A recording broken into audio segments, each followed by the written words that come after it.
어느 날 우연히 남편의 핸드폰에서 소개팅 앱을 발견하셨다면 여러분들 정말 막막하시겠죠? 실제 사례가 있어서 오늘 이렇게 여러분 앞에 가지고 왔습니다. 부부 상담을 하기 위해 이제 아내분이 눈물을 흘리며 남편분과 왔습니다. 그래서 정말 잘 지내고 싶은데 너무너무 어렵다. 아내분이 적극적으로 부부 상담을 권해서 남편분이 왔습니다. 남편분이 굉장히 오기는 왔지만 열심히 하고 싶어 하지 않았어요. 상담에 임하고 싶어 하지 않고 좀 미적미적하는 부분도 있고, 이게 이혼을 할까 말까 하는 굉장히 어려운 상황이었는데 이혼은 하고 싶지 않다고 하지만 적극적이지 않은 그의 모습에 열심히 하기 위해 노력을 했는데, 상담을 마치고 돌아가서 며칠 후에 아내에게 전화가 옵니다. 남편의 핸드폰에 소개팅 앱이 깔려있고 많은 여성들과 소개팅 앱 속에서 대화를 주고받은 걸 발견했다. 너무너무 살이 벌벌 떨리고 눈물이 나서 죽을 것 같다면서 전화를 주셨어요. 그러니까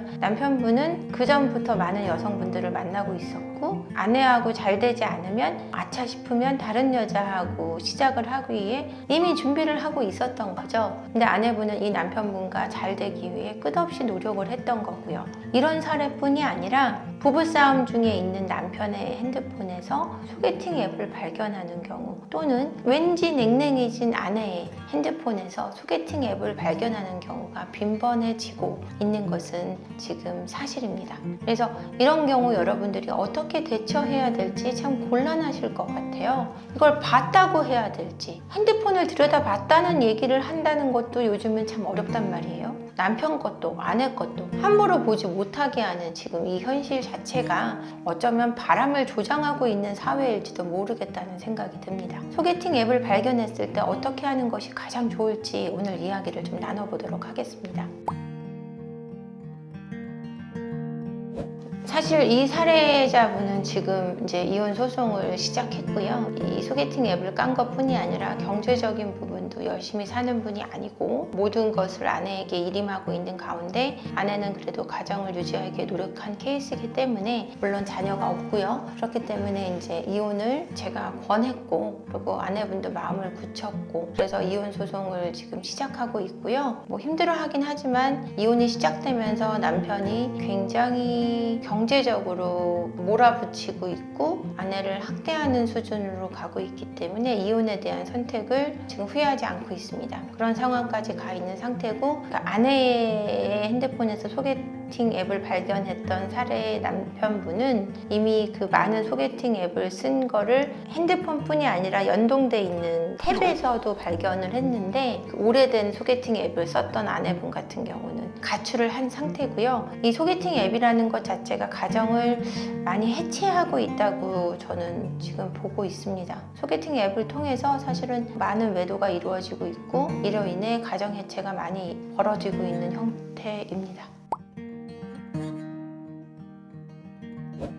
이런 전자매체나 이런 문자 이런 걸로 상간소송이 가능하냐고 물어보셨는데 가능합니다. 근데 문제는 상간소송은 상대가 특정이 되어야 가능한데, 이 소개팅 앱을 통해서는 상대가 특정되기 어렵다라는 그런 점이 있습니다. 왜냐하면 소개팅 앱에 자기의 큰상을 제대로 적는 경우가 많지 않을 뿐더러, 제대로 적혀 있다 그래도 연락처가 본명일 경우도 굉장히 적은 경우도 많고, 건강한 소개팅 앱도 있지만 블랙 앱도 저는 존재한다고 알고 있어서 유부남 유부녀들이 건강한 소개팅 앱에 가입이 되진 않겠죠. 블랙 앱에 가입이 되다 보니까 진짜 이름이나 진짜 연락처가 있을 확률은 굉장히 적어서 상대가 특정되지 않기 때문에 상간소송을 하려면 그 상대를 특정하는 데 굉장히 어려움이 있을 수 있다고 말씀드리고 싶어요. 하지만 상대만 특정할 수 있다면 당연히 상간소송은 가능합니다.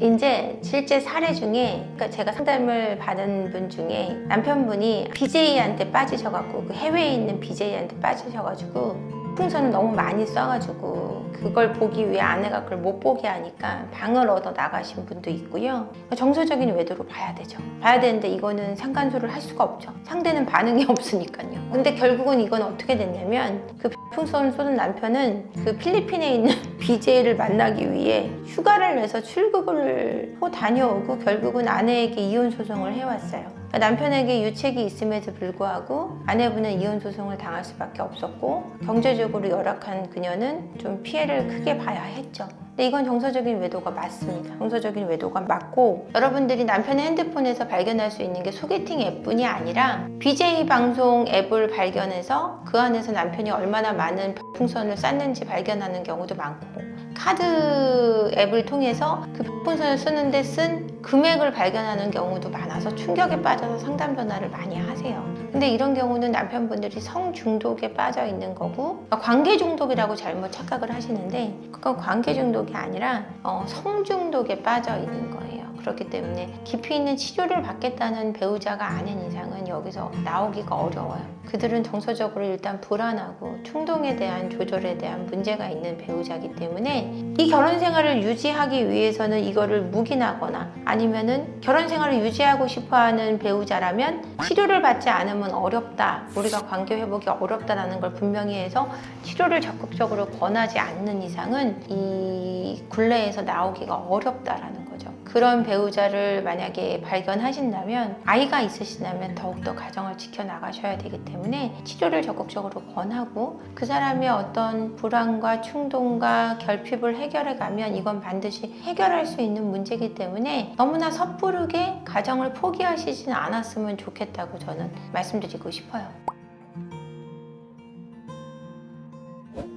치료 외에는 없습니다. 왜냐하면 아무리 본인 스스로 치유받고자 하지 않으면 외부적인 자극으로는 이들은 숨고 싶고 내가 하고 싶은 걸 못하게 관여하는 그 배우자를 싫어하게 돼 있기 때문에 옆에서 내가 뭔가 도와줄 게 자체가 부담이 될 수 있다는 거죠. 스스로 치료받고자 하는 마음이 생길 수 있도록 치료를 권유하고 적정한 선에서, 그리고 그것에 대해서 지지한다는 선을 보여줄 뿐 더 이상 그것에 대해서 내가 뭔가 도와주겠다 이런 걸 적극적으로 표명하는 것조차가 어쩌면 디지털 매체나 이런 방송이나 성 중독에 빠져있는 배우자들에게 더한 압박이 될 수 있겠죠. 그러면은 그 압박으로 인해서 더한 불안이 느껴지면 더 깊이 빠져들고 더한 충동을 느끼고, 그러다 보면은 가정이 파괴되는 겁니다. 그러니까 치료를 권하되 스스로 움직일 수 있는 동기를 더 부여해 주기를, 그것이 여러분들이 할 수 있는 최선이라고 말씀드리고 싶어요.